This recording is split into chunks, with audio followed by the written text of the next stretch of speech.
beer and party of two. Thank you, ma'am. Just throw them in there for me. Thank you. How are you? Very good. Let's see. Where are we? Tapos makita mainit.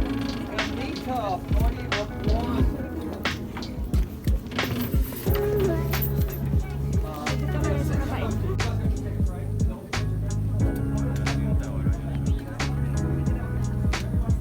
Ya nosotros nos montamos. Sal de la fila y dile que tú eres la que estaba con César.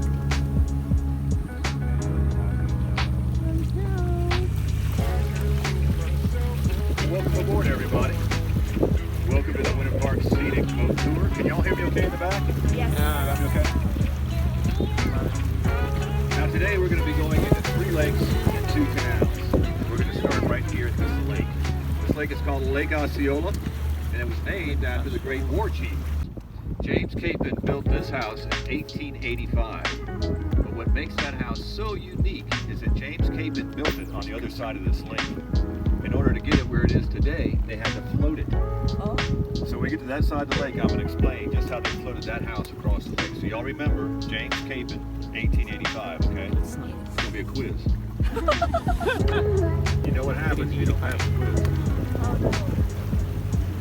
You go down the waterfall.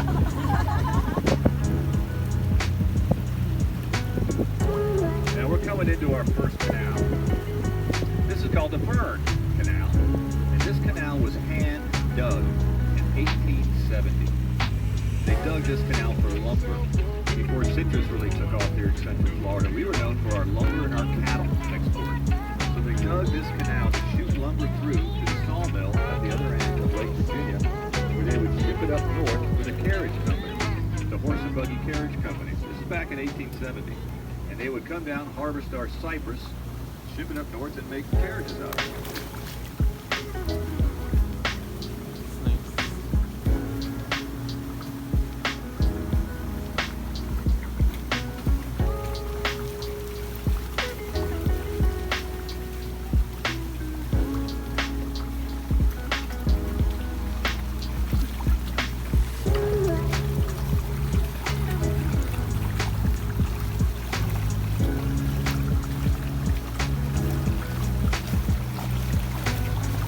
Coming to our first bridge. This is the Osceola Avenue Bridge. We have gotten a lot of rain lately, and the more rain we get, the lower this bridge gets. So everybody, watch your heads. Did you guys see me duck? Duck. Everybody, quack, quack. Not too bad.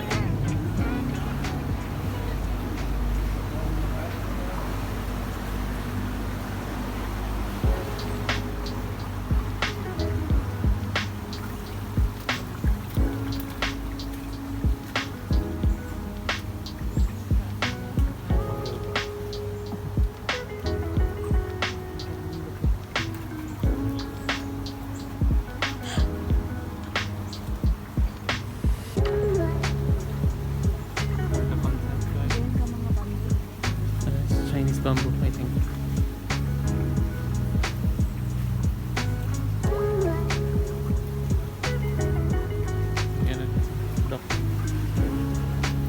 Got a little sculpture here on our left.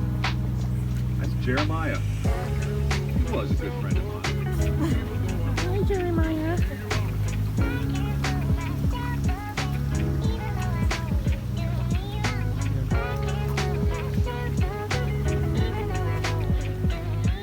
This is Lake Virginia, home to Rollins College.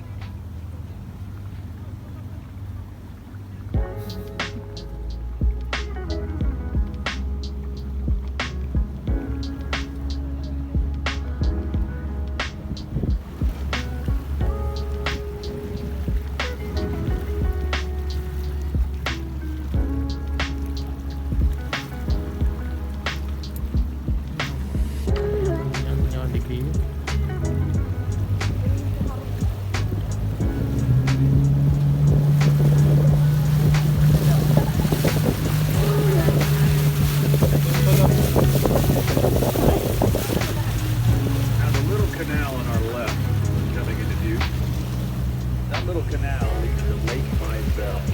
Lake Mizell is the smallest of all of our lakes. It's only about 50 acres. That's also the only lake you can see from the road. So if you're driving around Winter Park and you're looking for the chain of lakes, all of these are hidden. You just see little tiny Lake Mizell.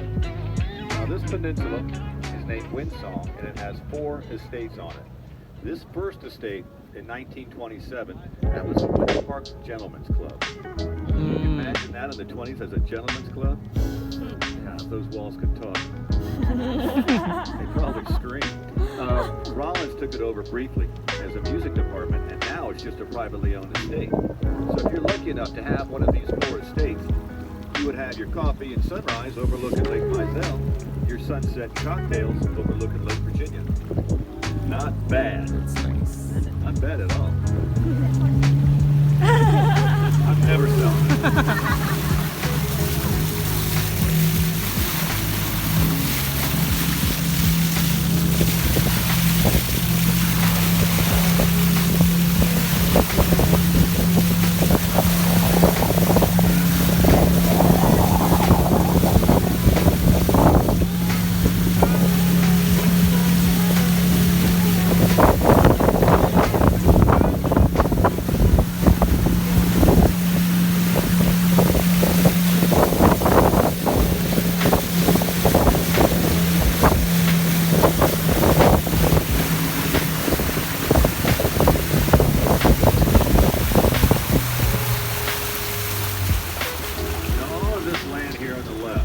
About 75 acres, and that is the largest piece of land that will never be built. Never be built on, thanks to a Jeanette genius. This is the genius estate. And Jeanette was the granddaughter of Hosmer Morse, one of our founding fathers here in Winter Park. And she married a man named Hugh McKee, and they took a trip to India. And when they came back, they brought back a male and a female peacock and let them go on this estate. Now, over the years, these peacocks have just multiplied and multiplied to the point now they're the symbol of Winter Park. They're on all of our street signs, all of our manhole covers, on our city flag, and they're allowed to roam. And they do. They roam into different neighborhoods. They roam through the yard. They roam on top of your car, scratch your paint. Oh. They get on top of your pool enclosures, tear up your screens. Oh. They're very destructive, but they're protected. So all you can say is just good to be a Winter Park peacock. And they are delicious. See if y'all paying attention.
Very expensive, but they have got a great scholarship program with the Alphonse Inn.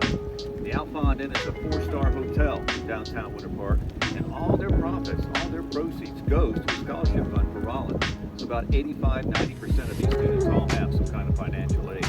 Really helps out mom and dad. That's great. Now folks, back in 1885, this school was so small that their library only had 2 books. Can you imagine walking into your library at college and all you see is 2 books? Can you guess which 2 books?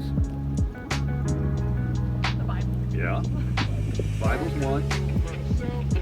Think of something really simple. Go simpler. Dictionary. Big go. Very good. So all they had a Bible and a dictionary in college. Now they've got a beautiful library, and they're known as the Rollins College TARS, T-A-R-S. And a TAR is an old English word, and it means sailor. This is their sailing and ski team facility. But they're really best known for their crew team. Their crew team makes and it's up every year for free. And this lake is way too small for the crew team. You gotta go to our big lake maintenance facility. Now I'll show you those in just a bit.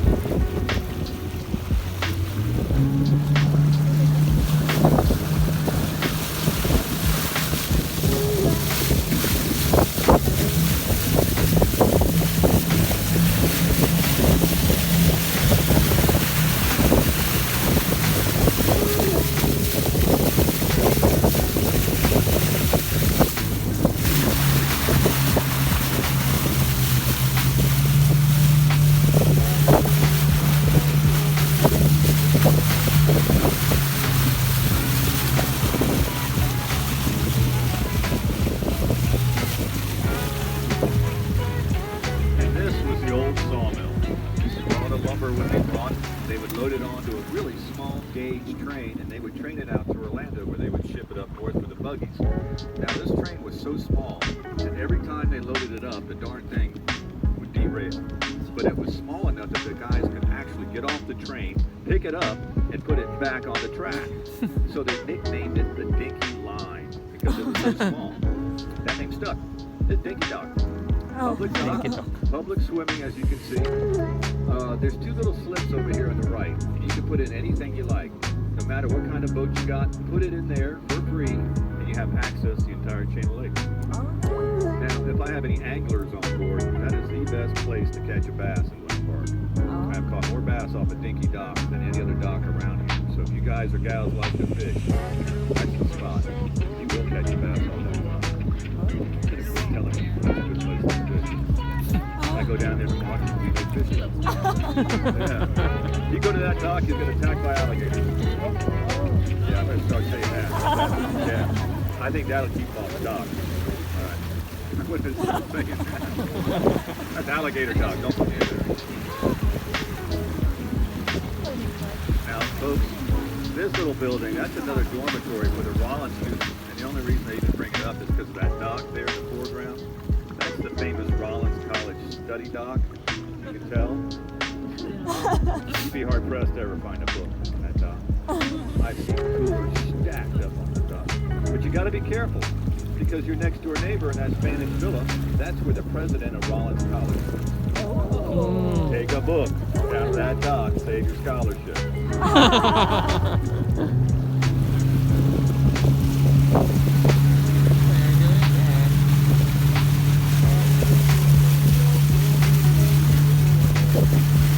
That's how it obtains all of its oxygen through those little bees.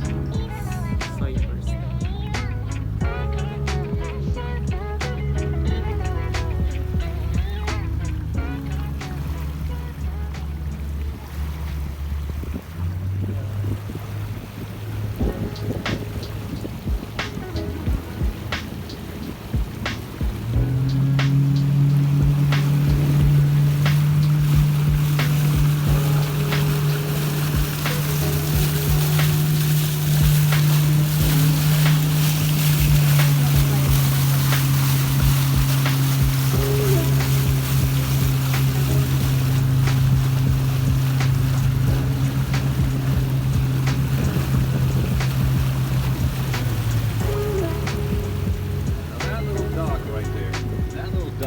Built in 1890, and it was built by a Mr. Brewer. And Mr. Brewer was a carriage builder up in Portland, New York, and he wanted to come down to Winter Park and make this permanent home down here. But his wife wife had a beautiful house up in New York, and she didn't want to leave it. Come down here and live on this lake with all the mosquitoes and alligators. She wasn't going to leave her house for that.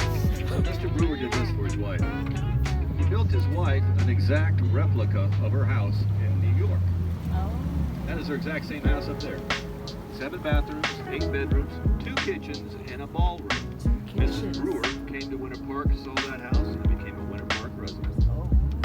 Y'all know that expression, happy wife, happy life? Yeah. Underneath it says Mr. Brewer. I think he should get credit for that one.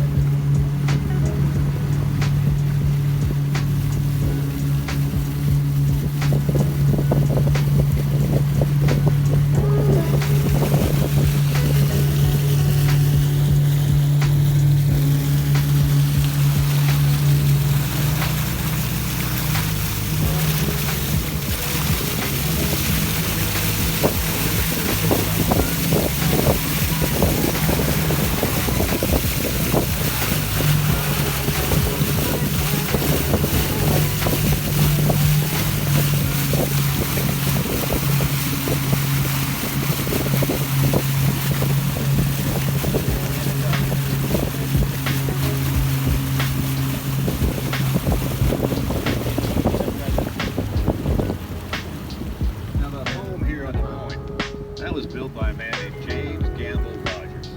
James Gamble Rogers was one of our most prolific architects we had here at Winter Park in the 30s and 40s. That was one of his last projects. He built that house for Mr. and Mrs. Rich, which they were. And Mrs. Rich was very particular. She wanted her main living room to overlook Lake Osceola. Gamble could do that. He's an architect. She also insisted on a clean, white beach. He was having a heck of a time trying to figure out how to do that for her, because our sand under here is very gritty gray. It's not a beachy sand. So Mrs. Rich told the architect, you go ahead and build a house. Let me take care of the beach. And she did. She went to the world's most famous beach and got their sand. It's Daytona Beach in her backyard. You could do that in the 30s. Go to the beach, dig it up, bring it home.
They stopped becoming a nuisance and started becoming seriously dangerous.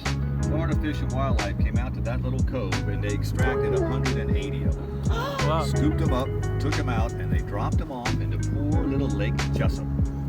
Now Lake Jessup's a lake about 35 miles north of here, and now one little lake's got more alligators than any lake in Florida, including the Everglades. If you've ever flown into Sanford International Airport, you fly right over Lake Jessup.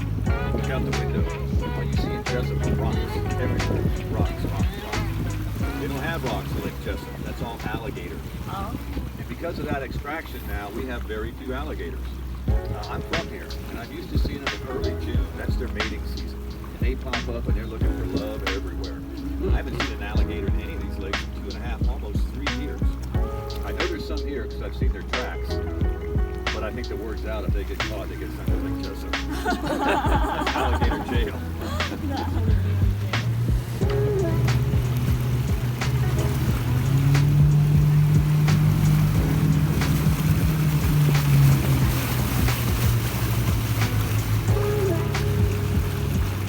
guys think of our Super Walmart? That's going to be the biggest house on the lake, biggest house in Winter Park, one of the biggest homes in Central Florida. When they're finished construction, that's going to be 42,000 square feet. Oh, wow. To put that in perspective, this beautiful home is 7,000 square feet. So it takes 6 to fit it into that. Oh, wow.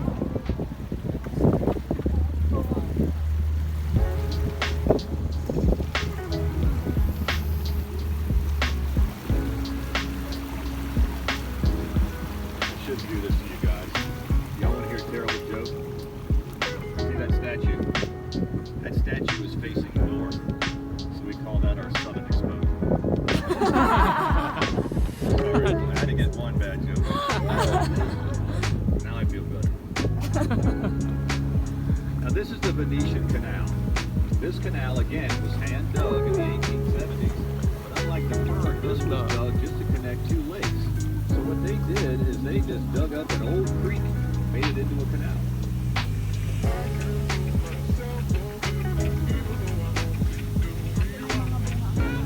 Now I'm not sure if these are bananas or plantains, but if those are plantains, I'm thinking tostones.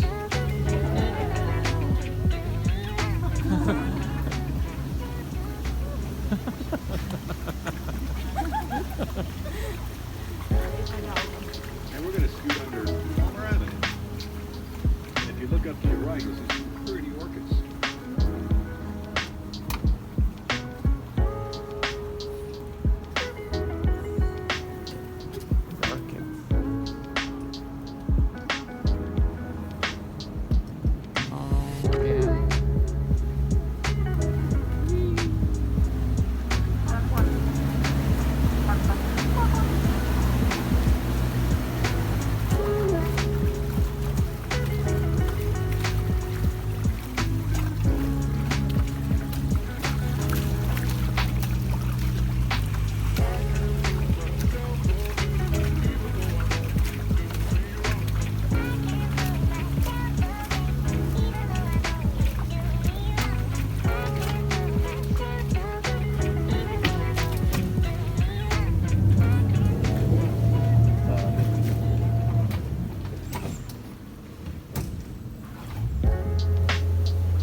than 800 years old. Some of the oldest trees we got here in Central Florida. And all that Spanish moss you see hanging from them, it's Spanish, it's not even a moss. It's an air plant. It does not hurt the tree at all, it's not a parasite. And in the 1800s, that's what they used to use to stuff mattresses with. So when you hear that expression, sleep tight, don't let the bed bugs bite, that's where they got it from.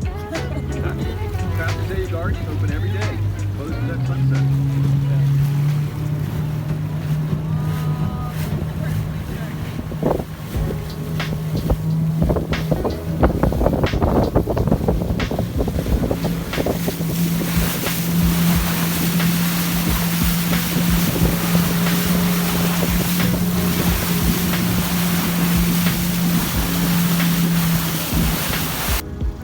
Going back to the Venetian Canal.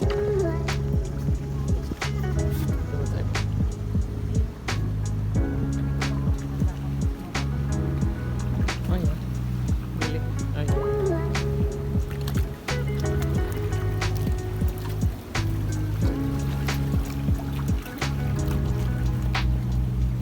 Sabi mo may